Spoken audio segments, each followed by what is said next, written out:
Hello, everybody. Good afternoon and welcome. Welcome if this is your first session of the day, or welcome back if you've been with us since 9:30 this morning. This is webinar session number 3, the importance of a connected journey, understanding your customer at every step, and brought to you by the Retail Bulletin. So another in our series of virtual events as we navigate through this pandemic world we are in. Firstly, a big thank you to our sponsors, Linworks, Zip, who we have Anthony from Zip with us here today, Aptos, Naxeo, and Clayvu. Thank you for sponsoring the event. We genuinely do appreciate it. Your help helps us bring these events to life. So thank you very much indeed. I'm Darren. I am the founder of a consulting business called Williams Harding, and I am also the exec chair of a men's skincare brand called Scrubbed. And for my sins, I do some of this stuff, host webinars and moderate panels, etc., and get to chat to lots of interesting people. So thank you to TRB for bringing me back again. We've got a brilliant panel with us today for the next 45 minutes, and I'm going to introduce them to you really shortly. Just a warning, I do have a four-legged friend wandering around in the background. She's called Scamp. She has just woken up, so who knows what's going to happen. If you've been watching some of the earlier events, she did make an appearance, and here she is right now. But she might make an interruption, and if she does, here she goes. I told you, she's going to want to say hello right at the start of this one. This is Scamp, and hopefully the fact that she gets to say hello now means that she won't feel like she's left out. It's like she knows I'm on a Zoom call, and it's time to interrupt. But without further ado, I'm going to ask our panel to introduce themselves, and then we will get into the session. So welcome. First of all, Graham, tell us about you. Hi, I'm Graham Wilson, Head of Business Development at Sofology. My job at Sofology, my title doesn't necessarily match with my job, my responsibilities. So at Sofology, I look after all the digital channels. That's the website and CRM and all the kind of the paid search that we do, and I also look after the inbound sales team. I joined Sofology just over a year ago, so it was a great time to start, just as we walked into a global pandemic. But yeah, I guess my background is from AO.com, so I spent 7 years of my life there working on a number of different projects. We're ranging from new categories, rollouts, through to obviously the launch into the new countries. And as I was just going before I lost my train of thought, at Sofology, I guess the reason why I was brought in was to help join the online and the offline journey and bring them closer together. So historically at Sofology, we would have a call center in the head office, and we'd have stores where we had retail colleagues, and then we had the website in the middle, and they weren't very well connected. What we've realized is that they actually really complement each other really, really well. So my role really is to kind of help bridge the gap and then also improve the customer journey from start to finish. So yeah, that's me. Thank you, sir. Interesting time to start a new role, as we were discussing the other day. So, but thank you for joining us, and look forward to hearing what you contribute to the panel. No worries. Sally, hello. Tell us about you. Hello, hi everyone. I'm Sally Price. I'm the digital campaign manager at Matalan. I am part of the newly formed omni-channel marketing team, which is a brand new team for 2021, basically merging our online and offline media teams together so that we can better plan, buy and measure all of our medias more efficiently and effectively. And similar to what Graham just said, the overall aim, I guess, if you like, is to bring online and offline together as one synergy. Prior to that, I was on the digital marketing team for 6.5 years, and my background is in performance marketing. I've managed the affiliate channel, but also worked across broader digital marketing channels as well, and worked on campaign strategy.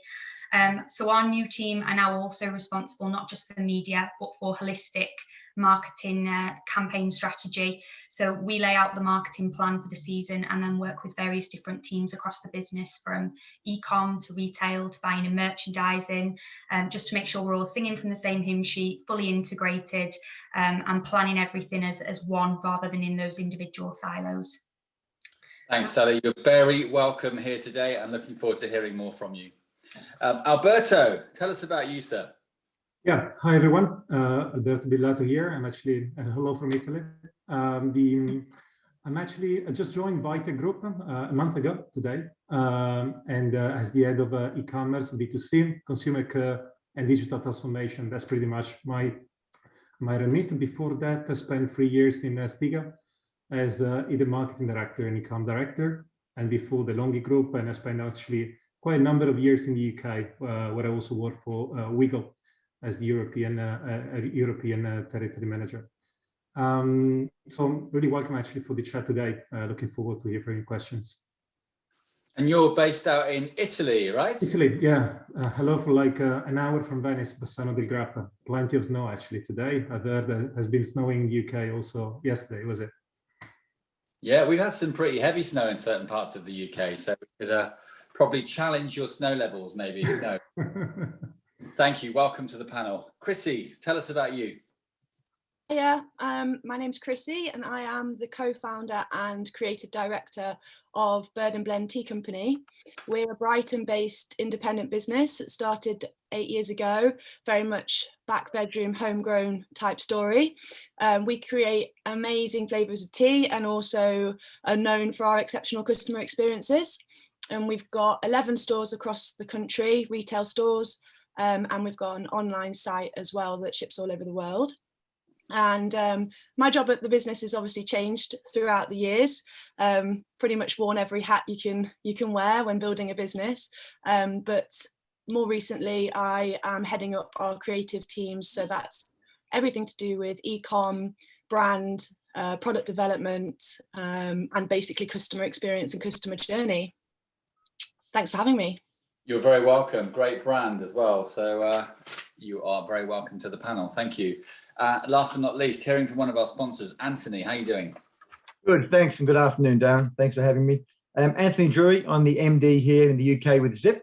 Background previously in payments and e-commerce, a good stint of my career at American Express, then PayPal, and then most recently relocated back to this part of the world to drive the global expansion of the Zip brand, which is originally an Australian-based buy now, pay later company who has gone global pretty aggressively in the last 12 months. And lucky to Anthony, he landed here with the family at the start of the pandemic. And not quite what I sold to the family, but they've adjusted to the environment. And yeah, thanks for having us. Great response to this. You're really welcome.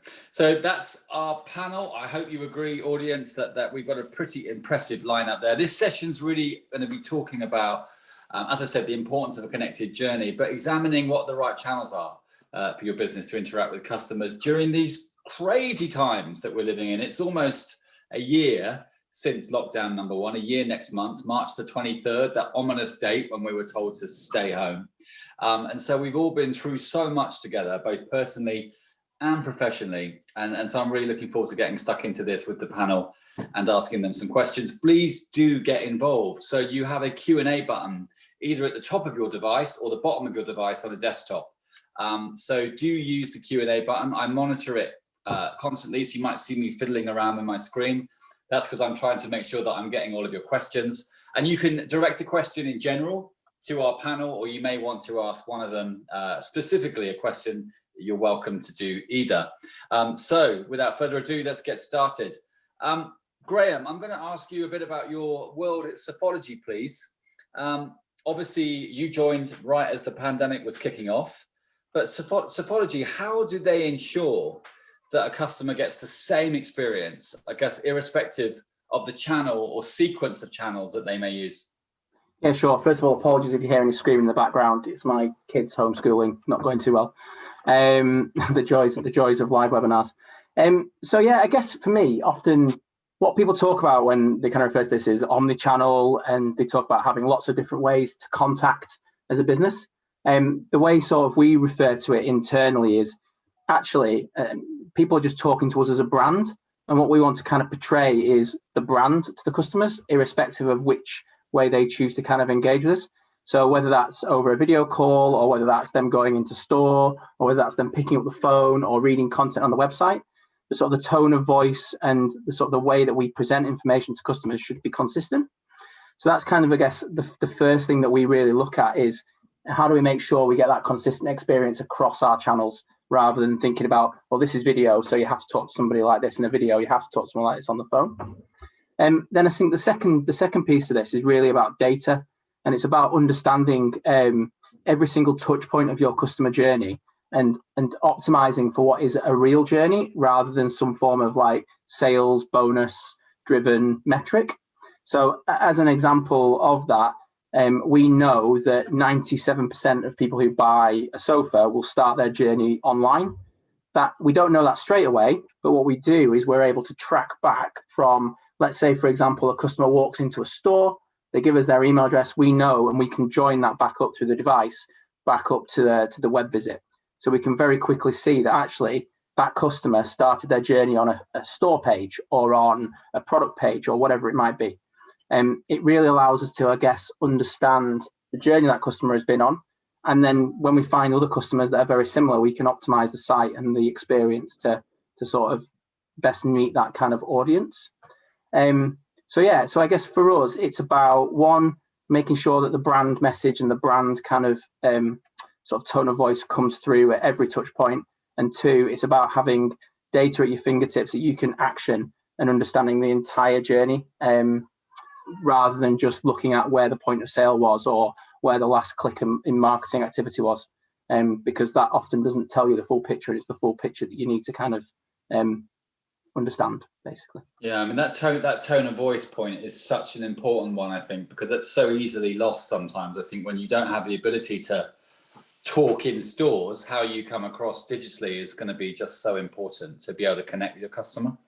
Yeah, so we have two phrases, order makers and order takers, and we like to consider ourselves as order makers. So we want to make sure that the customer gets a sofa. One of our sayings is feel at home on a sofa that you love.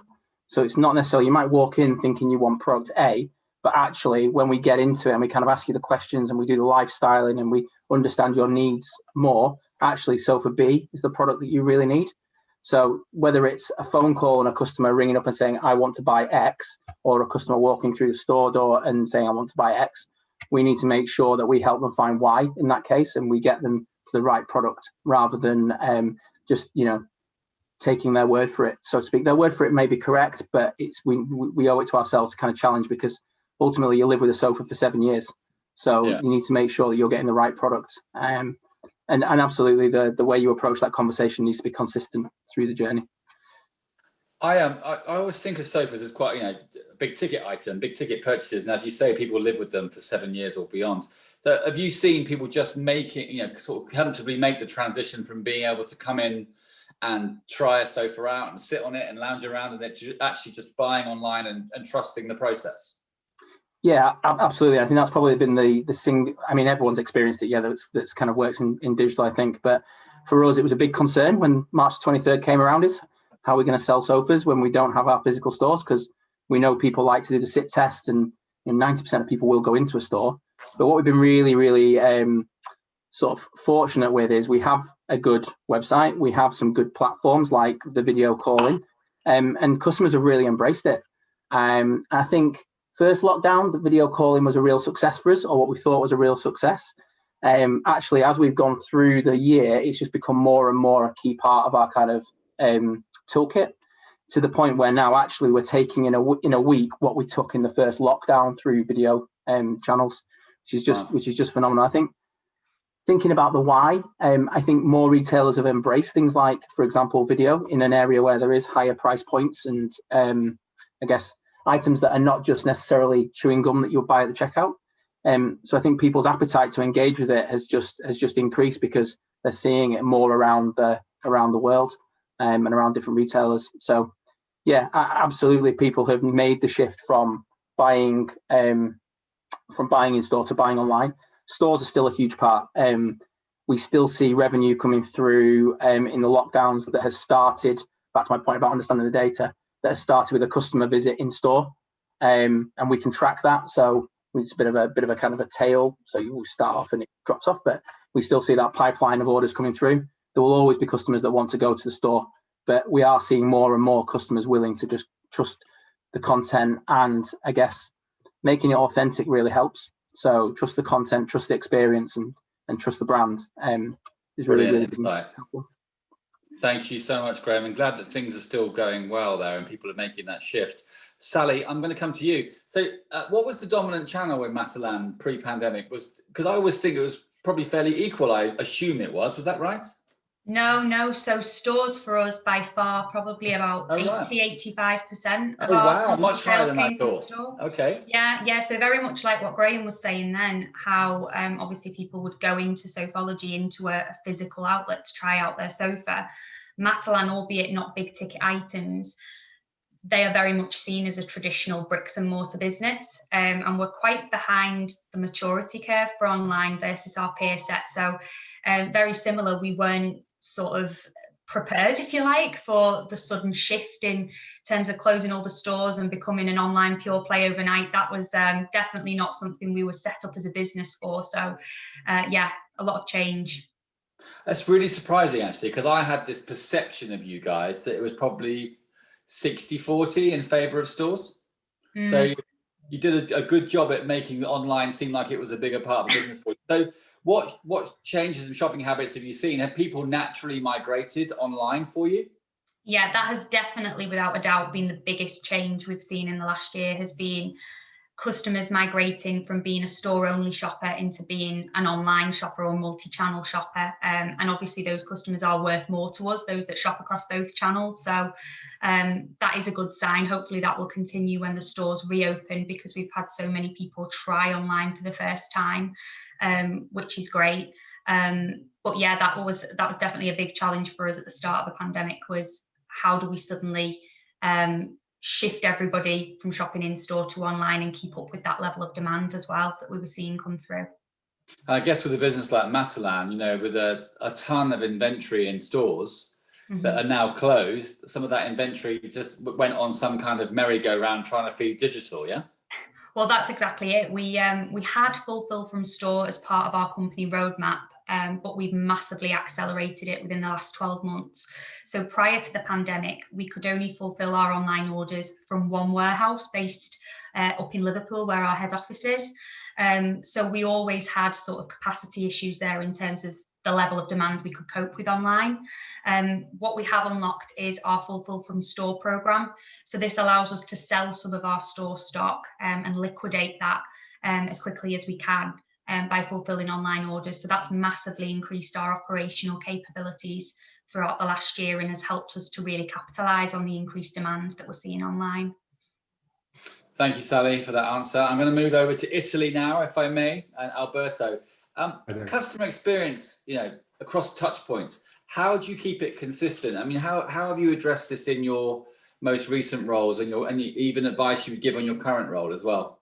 Yeah, I think is the 2020 is, like, for everyone, has been crazy. You started off with a plan and then actually 2 months later scratched the plan into something different. Probably the most relevant example is, like, if I think about Stiga, actually, we went through a place where the industry was very, very much traditional. We were a brand. We have like 5 brands in UK. We trade with Manfred and Atco, but also with Stiga. So if you're like a garden tractor, a large garden, you may have heard of us. And then and as you expect, is like big garden tractors normally require a lot of, let's say, support in the sale process.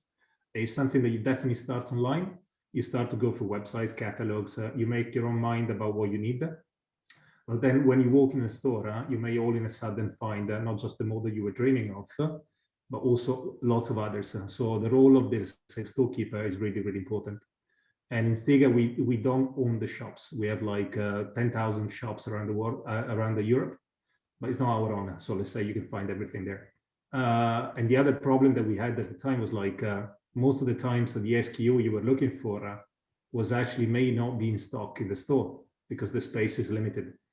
And we had in stock like more than 100 models of tractors. So there's no way a store can actually handle all of them. So pandemic actually has been, I would say, difficult because at the same, all in a sudden, take it out of the storekeeper because the store had to be shut in most of the countries. And so you're taking that part off. So we basically all in a sudden had to ramp up our game in terms of content on the website, really trying to, let's say, put people more in the position of making an educated guess directly online. We all, even reverted back a salesman that normally used to visit the stores to basically do customer service. and also a sort of a pre-sale and reply to pre-sale questions. And that was the easy part, let's say. The most difficult part that we had to rush was basically to set up our bricks and mortar stores, let's say, to actually deliver the products, because they were allowed to deliver the products and service them, but actually not to host people in the store. So if you think about how we connected all the journey, was like all in a sudden we had to basically enhance our game online. So the pre-sale element was definitely stronger than what it was before. And at the same time, we were basically, the challenge on the other side was making sure that we were able to fulfill the demand. And it's a totally opposite compared to the past, where people were more, let's say, the journey was disrupted more on the store, because you can actually face much more choice. So I have to say, it's like, although pandemic has been a disaster from my nerves and from the energies of the team and everything, if you look in a positive side, there's actually been transformation for e-commerce, but definitely better for brands, because they were either forced or, in our case, definitely helped in terms of making the right step forward in owning more the journey. Yeah, it's been the pandemic's been the ultimate lesson in sink or swim, I think, in some ways. So thank you for that. Chrissy, I'm going to come to you. As you're an independent business, but you're rapidly growing. And I know from personal experience that there's a really high level of engagement with customers when they buy tea, and particularly if they get really into a brand that they fall in love with. So what lessons have you learned during this crazy 12 months that maybe bigger retailers could learn from? Yeah, I think we were lucky coming into COVID in a way, because we had a really solid basis of really incredible and engaged, loyal customer base, which obviously we'd worked very hard to achieve. And we put a lot of investment into both our team and also our wider community, so our customers. So we had that to fall back on. And I think as well, we always view it as sort of great customer experience is about understanding what it is our customers actually want and delivering it to them in whatever way that suits them. So both literally to an individual customer's needs, but also by channel, they have different needs and things like that. And I think what we did quite early on was look at how our customers' needs have changed, and looked at the not only data but also speaking to our customers directly and keeping an eye on all of those things to make sure that we could really understand what our customers were experiencing. And so we were able to pivot on that quickly with our team to make sure that we understood that, we very quickly realized that home was their new sort of the center of their whole world, really. People were working from home now. Tea is an essential part of both, being in the office and your working routine, but also having comfort and a bit of relaxation in your home. So that the demand went through the roof for that, which was great. But also, surprisingly, what we also saw was that there was just a really big increase in customers wanting to talk to us. Our stores are sort of experience hubs, really, where you can come in and chat to our team, and people come in for half an hour just to learn about tea, and sometimes they only leave with a £3 bag of tea, and that's fine with us, because we that's what we're there for. I mean, luckily we do make the money online, but I think we realized that people wanted to talk, people were very isolated, and they were missing that human interaction. And so what we did was invest in our team. So we actually grew our customer service teams. We didn't furlough that area of the business, and patched in team members from our retail side that would have normally been furloughed into our customer service channels, so that they were able to help, and we were able to deliver tea breaks on Zoom where customers could come and chat to us, chat to our team members. We delivered tea matching services via Facebook Messenger, workshops from home, all sorts of things that we wouldn't have been able to do had we not sort of utilised that human customer service. There's some of that lost in-store experience replicated online. Absolutely, yeah. And we just thought, how can we be a part of what you guys are experiencing right now? How can we, be relevant to you in your world right now? And I mean, in some ways it was easier to identify that than it normally is with your customers, because we're all going through it. So you could identify, exactly how they were feeling, because, one thing about the pandemic is that it's affected all of us.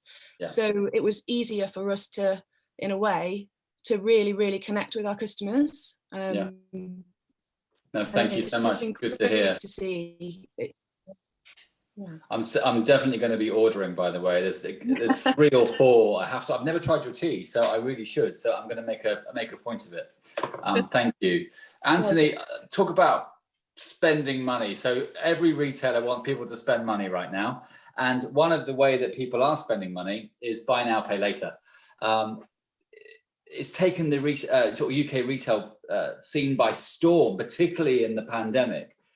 What's driving popularity of that? Is it the obvious that people are just trying to spread spending and sort of hold on to money as much as possible? What's your view? Yeah, so buy now, pay later is not new. So it's been around now for 7 years across the globe. So it's really been originally focused on millennials and how millennials wanted to spend, and this move away from the younger generation wanting to use credit cards and ultimately providing choice at the checkout online is where this has started to gain some momentum. It gives the consumer flexibility without the interest of a credit card, and particularly on smaller items. Buy now, pay later is obviously originated through a lot of the kind of fast fashion brands in the UK and across the world to start off with. But as these millennials have started to get a little bit older, we're starting to see now convergence into other verticals. So whether it's homewares, appliances, baby goods, ticketing for the event or flights on EasyJet at those times when we think we can potentially get there in the future, or even being stuck in the garden. So we're starting to see across different verticals now the interest and the millennials wanting to spend in those different verticals. What's also driven the growth and will, I suppose, be the ultimate driver going forward now is it's starting to converge into the in-store space. So Graham mentioned omni-channel before. It's very much, I think, ready for the next wave of buy now, pay later in the kind of truest form, utilizing app-based technology and being able to tap in store going forward, not just an online channel, is where this is going in the future. And that will drive more momentum. And also customer demand is leading us down this path of not wanting to be able to be restricted just online and put the power back into the hand of the consumer through the mobile technology. The technology's evolved a lot over the years as well, so there's no need to do deep integration with point of sale systems. You can literally utilize the Apple and Google functionality and tap cards or virtual cards now in apps which are linked to buy now, pay later facilities. So it's a mixture of technology and the demographics getting wider, the verticals getting wider, and people want to utilize these services more mainstream over the last 4 to 5 years. It's really seen the spike, I think, of this. And how are you finding retailers are coming to you for more help? What sort of things are they coming to you for?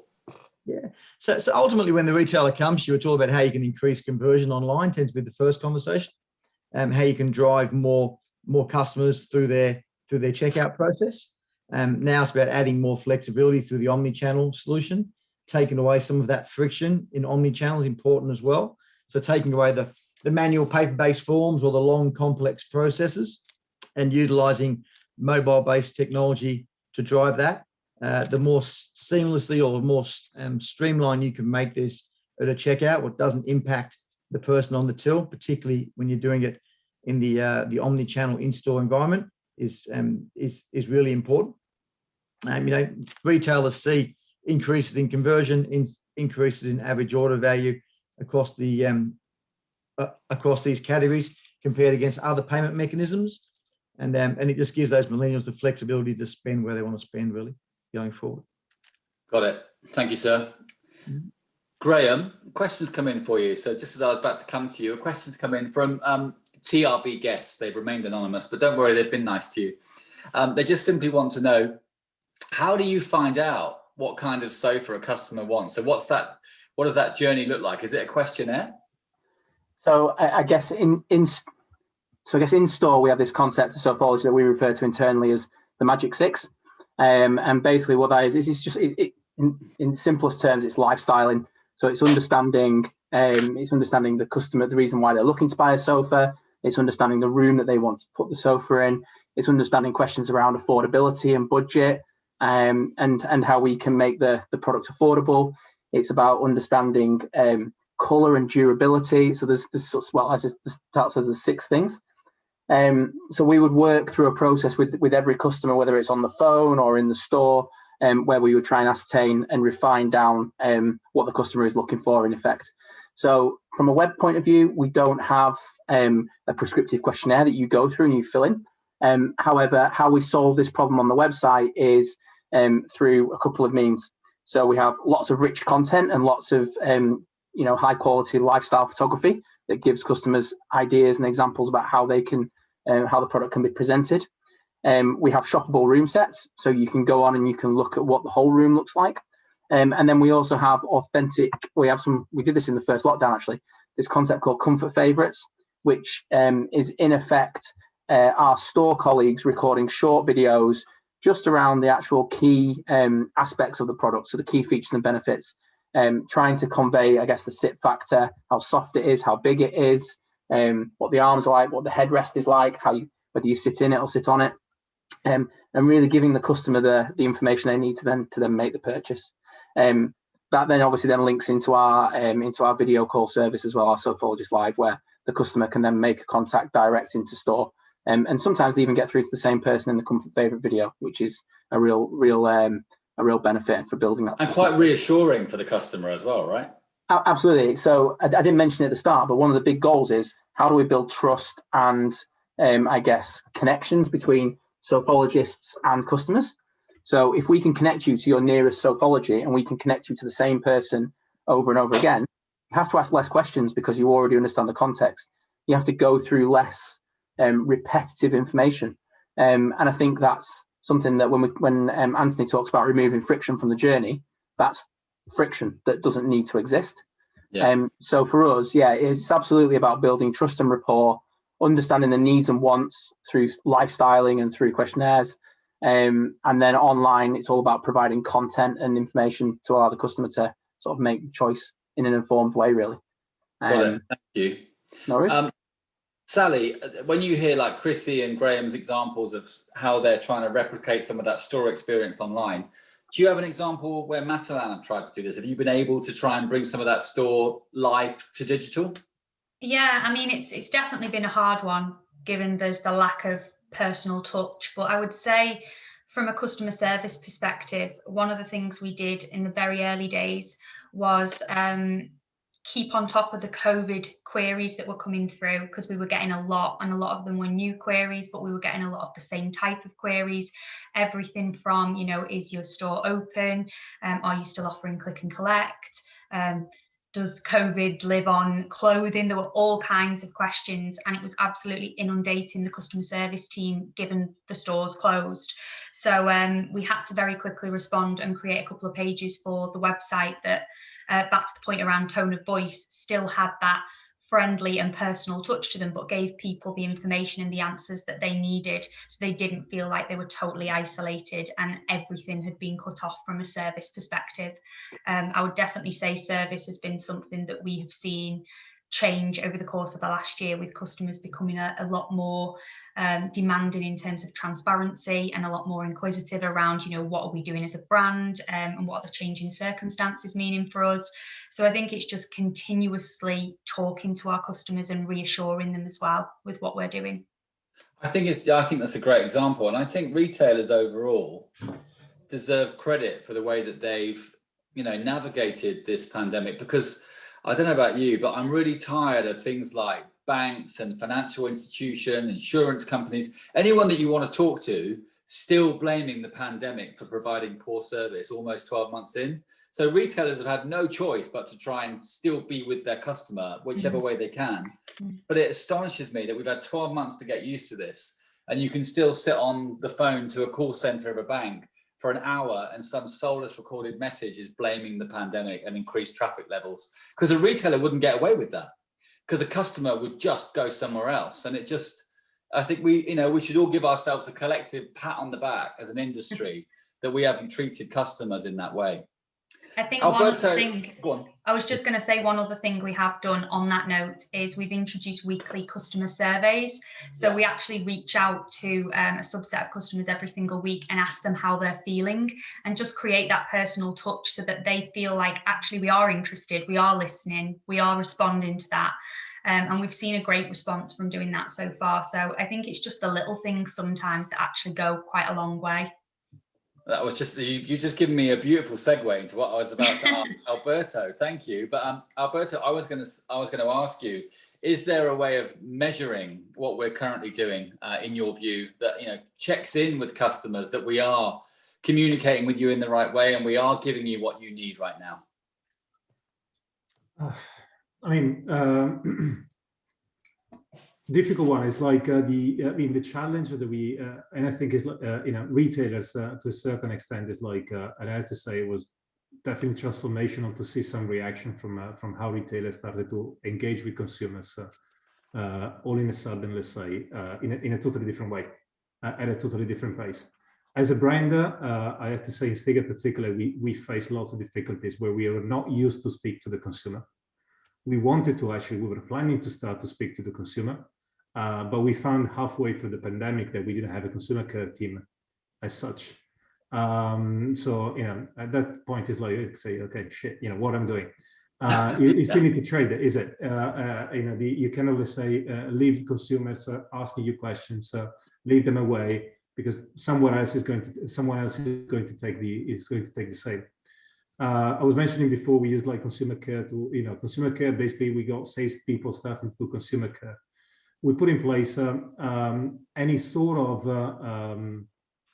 way to anticipate questions, actually more than before, Q&A, FAQs, and directly, and more importantly, and this is probably the most difficult stuff, is like in certain markets where we were a bit more mature, we started to basically leverage much more on our dealers. Which was one thing is when you actually manage the stores directly, is your own stores. When you're managing stores which are not yours, you live through them and they live through you actually, because you need to provide them products. So we really sort of open a bit of a cross channel between them and us in order to reply to consumer questions. And that was actually, I would say, okay. But it opened up a lot of other channels. It's like we had to compromise a bit on the level of the SLA, let's say, and the quality, let's say, of the reply that sometimes we give to them. And I think we got used to we got helped by the fact that during pandemic, even waiting for like 2 hours was actually acceptable. But now it's like back to your point, and Sally's point, is like consumers are not willing to wait any longer, and the more websites you visit, you still see like people complaining about the pandemic and the delays. And I think is this is the let's say has been, I think, the success factor. Yeah, I think it's been quite exposing, and I think it's overall shown retail in a really good light. Yeah, Chrissy, you gave those examples before, of moving those human experiences online. Picking up Sally's point, how have you measured the success of those? Well, we speak to our customers sort of in a very personal way. So we check in with all of our teams and all of our team members that who speak to customers, and have a check-in every week to hear literally directly from individual customers. And our customer experience team pass through, this has been raised, or on a one-by-one basis, and we make sure we check in with them on that. And then we also have started surveying our customers, but in a way that isn't as obvious to them that it's a survey. So we've started dropping in sort of quite fun to engage with data capture. So they think that they're answering on sort of what they're most enjoying about their new sort of work from home routine by just clicking a few images or on their phone whilst reading an email, but we're actually gathering the data behind the scenes to see how that's changing. Or Instagram stories, we're asking them what their biggest wellness challenge is, and they're just clicking through a story and then they think they're having fun, but we're actually sort of, that sounds a bit sinister, not like data, but we're learning about them and their needs. And that's been really interesting because sometimes you can make presumptions, especially as you're, trying to keep on top of rapid change. And it's been, a new thing has been happening every week, month, this year. I think it's important to check back in and make sure that you're backing up your, even though I know my customers very, very well, it is important to check back, I think, and make sure that they're, what you think is happening is actually backed up in data. I mean, a good example of that was that during the first lockdown, we saw a big influx of customers to our website. And I, within the first couple of weeks, I was thinking, well, this is probably our in-store customers who are forced to shop online, and they're converting over from store online. And our systems aren't as good as Graham's, I don't think. So we couldn't track that immediately. But by the time I, had a look at that a couple of weeks in, it actually was some of our customers from stores coming online, but there was also a huge influx of new customers. And when we started asking those people questions, we realized that it was actually driven by people trying to get hold of literally their staple grocery items like tea, and was struggling to get to the supermarket. I mean, usually we don't compete with supermarket tea. That's not our thing. So that didn't even occur to me. And then when we started looking at the data, we realized, so there's we've managed to get a whole new audience here based off this. And their, interests now are different to what they were before. Now they want to know more about the supply chain, and they want to know about the ethics behind the companies that their produce is coming from. And I'm hoping that if we play our cards right and we're smart about it, we should be able to keep those customers that we gained during lockdown. Fingers crossed. Yeah. Thank you for that. Really great example. Anthony, I'm coming to you because you've got two questions directed at you, sir. So one kind of talks to the other, but I'll go with the first one first, because you mentioned that Gen Z don't want credit cards. Yep. This is from TRB Guest again. No one wants to give their name today, but you're still very welcome to answer the questions. They're just saying, they understand what you said there, but isn't BNPL a different form of credit? And they'd be interested to know what percentage of buy now, pay later users are actually using it as a form of credit. And what about any thoughts on regulating this in the UK? So there's a couple of big question. Big question. Let me break that down a couple of pieces. So the first part was around the whole credit aspect. Yes, buy now, pay later is credit, but it's credit without interest. So it's a different form of credit, and it's generally in a more controlled, lower ticket item, shorter window spans construct. So whilst it is deemed as being credit, it is a different type of credit without the interest. So from a consumer perspective, it's more merchant funded rather than being consumer orientated. So that's the first part. The second part around the whole regulation piece, there was the Woolard review, which recommended the 25 items to look at, which was quite topical last week in the media. And the FCA is now looking at some parts of the industry. As a global buy now, pay later company, we have many products, and some of those across the world are regulated. So personally, Zip operates already to that kind of regulatory standard as it is. And I think we'll find out over the next couple of months through some consultation of what the regulator would like tightened up and made more consistent across this market. And we obviously support that. And it's looking at things like affordability checks, looking at how we work with the bureaus more effectively from a credit check perspective, and making sure there's a consistency across buy now, pay later companies. But also in the UK, buy now, pay later means a lot of things, different people. So it's working out in the different cohorts what's appropriate, what's relevant, and what's not going to stifle innovation. I think that's really important to keep in mind as this kind of review kicks off. But as all things, we'll work with the regulator, and our kind of peers in our particular cohorts have all voiced their opinions around doing that over the last couple of weeks as well. So we look forward to where this kind of takes us over the next couple of months. Yeah, and your answer actually kind of covers the other person who's an anonymous attendee they're listed as. So thank you, anonymous attendee. But they were asking what your thoughts were on the recent negative media around buy now, pay later, and the consequence of the recent Woolard review.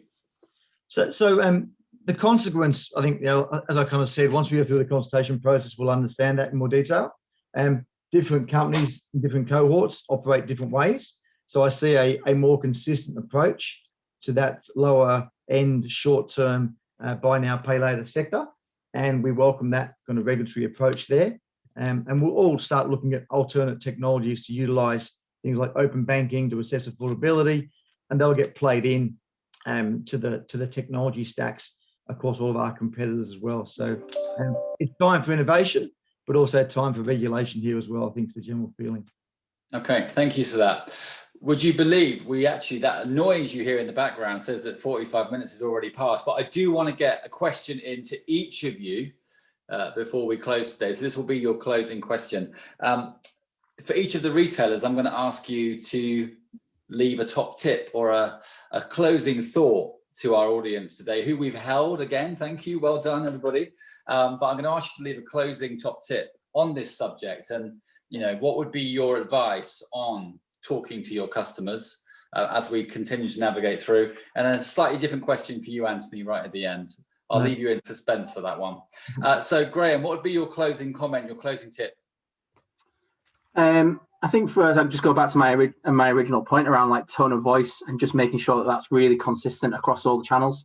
As a retailer, we're always looking for new ways to engage with our customers, but we've got a brand, and that brand needs to kind of play itself out across all of them in the same way, so that we do, we do have an identity. So yeah, I would, the recommendation I would go with is make sure your tone of voice and the way you talk to your customers is consistent across every channel. Okay, thank you. And hopefully things calm down for you on the whole homeschooling front. It sounds like it's nice and quiet now. They're outside at the minute, so they're all right. Okay, perfect. Thank you for your contribution to the panel no today. problem. Please, things are going well at Sofology. Thank you. Cool. On to who's next on my list? Sorry, I went blank for a second. Then on to you, Sally. Sorry, you're right there in front of me. What is your closing thoughts? I would just say to stay consistently close to your customers. Don't do it once and then forget about it and not do it again for a long period of time. Do it consistently. What we've seen throughout the last year is that things can change rapidly in the space of a day, let alone a week, a month, 6 months. So do it consistently and be agile, be prepared to react, because as I've just said, things can change so quickly. To stay alive, you need to be agile and be reactive to those changing behaviours and demands. Thank you. And it always strikes me, even though I got your digital physical mix completely wrong, the one thing that does strike me about Matalan, knowing Damien as well, is the energy behind the brand as well. So yeah, absolutely. I'm glad things are going well there. And thank you so much for giving up some time for the panel today as well. Thank you. Alberto, wrap it up from Italy for us. A quick one actually from my side is it's true that you cannot really be prepared all the time for pandemics. It's that hard to predict. So it's really important that in order to minimize peaks and stuff on consumer care spike of questions, you just basically provide as many information up front as possible. So you kind of leave the queue of the resources actually available to deal with peaks. That was the big learning curve that we basically had in the past 12 months. Thank you so much, and all the best to you over there in Italy. I hope are you enjoying the snow or not? Actually, if they allow us to go on skiing, that would be great. They just delayed actually. Yeah, another month. I'm a big skier, and I think I can't. It must be 20 years since I haven't skied. I managed to get the last week in last year, at the end of February, literally before the world went into collapse, and I was the last full week of skiing, and so it hurts. You're allowed to travel 5th of March. I thought I might go to Scotland, and I can't even do that. So that plan hasn't worked either. Thank you for your time on the panel today. Chrissy, wrap up some closing thoughts for us. Yeah, I think I would just say that what we probably need to be doing as retailers to be thinking about our customers' entire lives that are going on, around them, how the whole community that they're engaging with, what their needs are, what their challenges are, and not just thinking of us as a service business or a product business. We're there for for their whole, all of their whatever those needs are. I know we had a speaker from Pets at Home this morning, And I actually saw something similar last year. I think it might have been one of your guys' events, and it stuck with me. And they said that, and I'm going to recycle it for you, but they said that, you know, we're not a pet shop, we're a community of people whose pets are family. And I think that that's, you know, exactly what we're trying to do at Bird and Blend, and what I think retailers are going to need to do. You know, we're not there to just sell them products, we're there to be a part of their family and a part of their lifestyle, and that's changing very quickly, and we need to make sure that we stay on top of that to stay relevant. Thank you so much, and for your insights today, and all the work you're doing at your lovely brand. Thank you so much for joining us today. Anthony, our sponsor, wrap us up. Slightly different change of tack towards the end. So I've heard two schools of thought around credit in general. I've heard some people say to me they're finding it so much easier to get credit because of the pandemic. And I've heard the absolute opposing view. Some people saying they can't access credit as much as they hope to, and they feel like it's being squeezed harder because of the pandemic. Right. What's your view? Good question. We haven't seen any trends as far as opening up to suppose people who may want it because of the pandemic. So making sure those controls are in place to stop, I suppose, people getting access to credit where they probably shouldn't be getting access to it is an important part of that. And I think, you know, as people start to come out of lockdown and start spending again, giving them access to the right levels of credit at that point in time, I think is really important. And then helping the high street, particularly with our omni-channel solutions, is I think critical going forward, because once that high street opens back up again, we want to make sure people can spend responsibly across all different channels. So no real change from my side, to be honest. It's kind of BAU. Thank you. And Anthony, thanks again to you and the Zip team for being one of the sponsors of today's event. Well, we do truly appreciate it. That is a wrap. You guys had the hardest shift, actually, because the after lunch shift is a tough one, and you've held your audience right the way through. So Graham, Sally, Alberto, Chrissy, Anthony, thank you so much. You did a stellar job. I think the audience have agreed as well. So really appreciate that. Wraps number 3 up for the day. If you're going to come back and join us for the final session of the day, which is Future Leverage of Brand Awareness, webinar number 4, that starts at 4 o'clock today. But for now, thank you again to our panel, our sponsors, and hopefully we will see you at 4 o'clock. Thanks a lot. Thank you.